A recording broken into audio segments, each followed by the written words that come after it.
Hello, everyone. I didn't know if we'd get here, but we are here. High school football is back in both North Florida and South Georgia, and so is Friday night overtime. Welcome back, another Friday night of high school football. I'm Sports Director Allison POSEY alongside Dom Tibbetts. We're social distancing in the studio. He's our new weekend sports anchor, fresh from Montana. Dom, how was your first Friday night, man? Allison, it was great, although things changed a little bit. I was supposed to be at our Friday night overtime game of the week, Pelham and Mitchell County, the backyard brawl. But irrigation issues at Pelham's field forced this game to be played tomorrow night. You can't make this up, so instead of tonight, the two are playing tomorrow night in Camilla. The game will still be a home game for Pelham. Kickoff is at 7:30, but no worries, still a lot of hype with this one. Mitchell County won the region title last year with their win over Pelham in the season finale. But Pelham turned around to beat them in the playoffs. This game still for bragging rights, and they're ready to leave it all on the field. Yeah, I think that at some point they were just excited to be back, and have the opportunity to do things that they're passionate to do. So they've been very receptive of, everything that we've thrown at them with the changes week by week. No matter when we play it, in the first week, the last week, or in the playoffs, it's again that everybody in town is going to be at. Unfortunately, you have limited capacity this year due to COVID-19, but the focus factor is a non-issue. Everybody's locked in.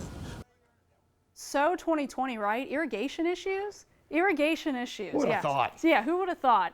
Now, when Rush Prost was hired to coach the Valdosta High School football team, you knew it would only be a matter of time before the Cats were back on top. Well, newsflash, you guys. Before their first game of the season, the Cats ranked #1 in the 6A polls. They've added transfers from Colquitt County, VALWOOD, other schools across Georgia, plus one of the top quarterbacks in the country, and Jake Garcia from California tonight facing Warner Robins, who's played in 3 straight state title games. Bottom of the first quarter, Terrell Kemp airing it out to Jalen Addy. He catches it, picking up a few yards for Warner Robins. Fans aren't too happy about that. Next play, Warner Robins, they still got it. JeFrederick Perry dropping back, tries to run, not much space to get away. He only gained a few yards there. Wildcats taking over, trying to find a teammate towards the sideline, but the Demons defense does a great job stopping that one. This one down to the wire. Your final score, Valdosta getting the win, 28-25.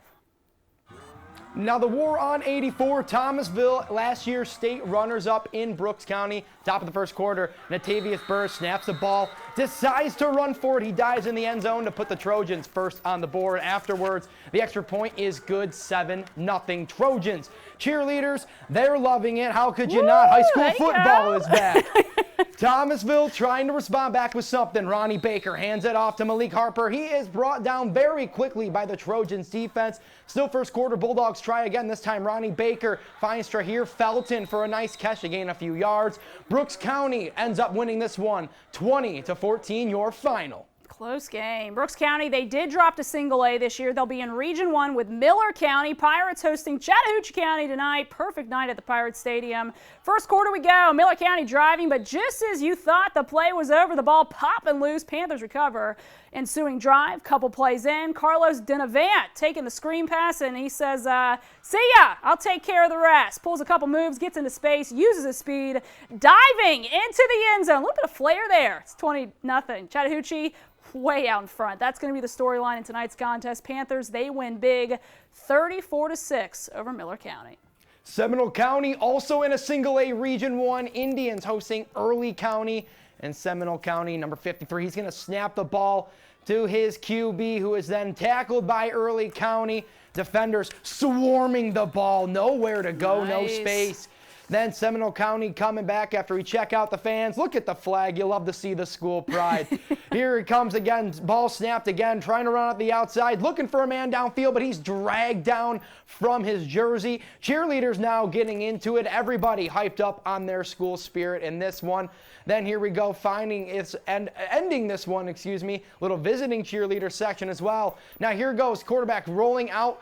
Drops pass. He's going to look, find his receiver who makes a cut up the sideline, makes a move, eventually brought down, and Early County is going to get the win, 28-0, your final.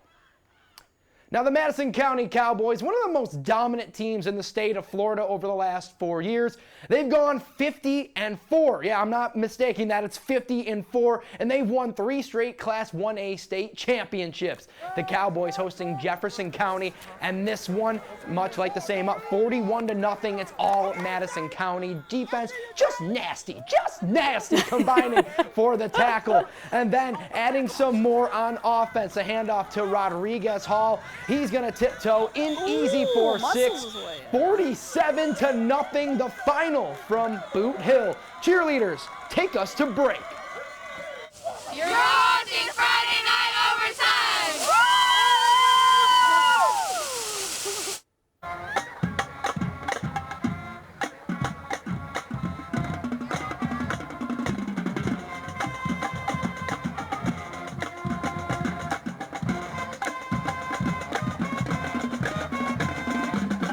Do you know that? You're young. You're a baby. Do you know that song? Is that Stick?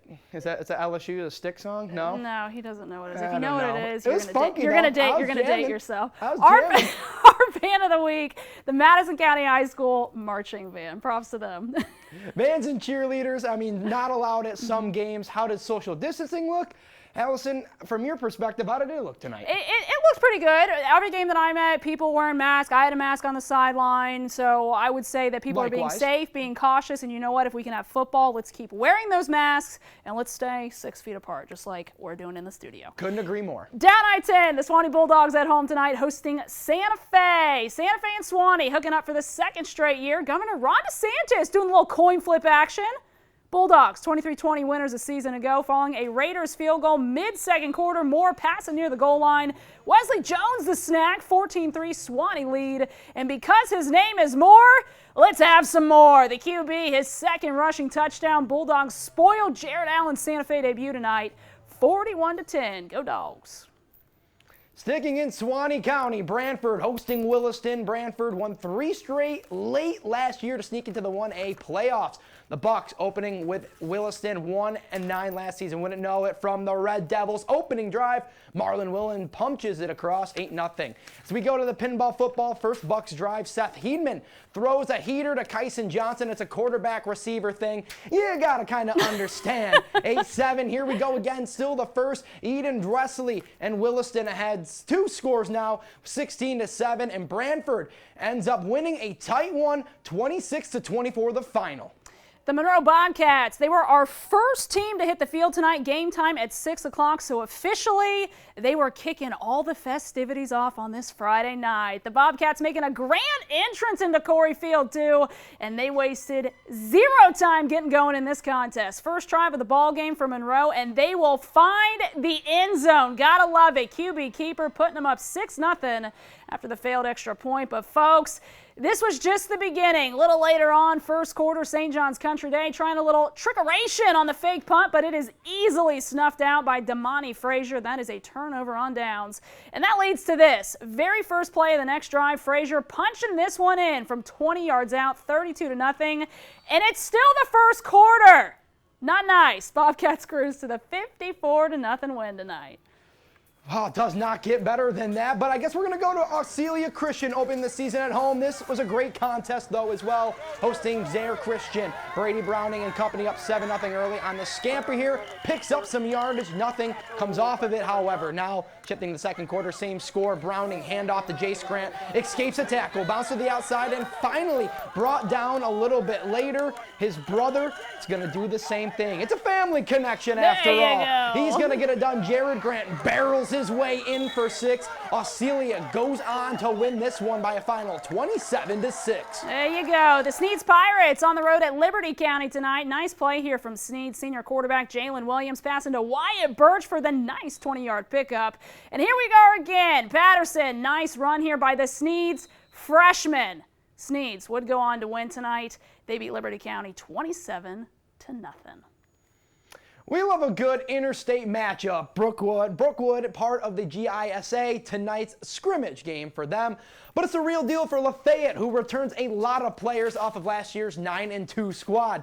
Freshman Chapman Wolfset is going to get this one started right before we watch them run out of their banner. Always a cool sight to see. Here we go on the opening kickoff. We'll say it like I said. He's going to get this one, and then watch this boy go to work. There he goes. He goes up to the right side of the field. He's going to get some air and get some yardage, but all of a sudden, look at the ball comes loose. No. He comes loose, and that's a fumble walking out to the sideline. He's obviously a little disappointed that he couldn't take that one to himself. Now Dallas Forsyth gets the pass here to Marcus West. He's going to air this one, or excuse me, comes out to the sideline. Brookwood ends up winning this one 24-21 in overtime. A closely contested contest there. VALWOOD, state runners-up in GISA AAA last season. Kind of a cool matchup for them tonight, hosting City Foe Georgia Christian. And here come the Valiants, connecting with Alec Brannon, skirting two defenders, not one but two, into the end zone. VALWOOD, they win big tonight, 51-8 over Georgia Christian. Westwood, another GSIA program at home against Southern Prep. Creative banner as well. We've been seeing them all night long. Night number one for the Wildcats. An 8-man, and the home team came to play the defense, shining early. Owen Wolf keeping it for Southern Prep. He's taken it out. Mike Ty Griner, no gain on the play.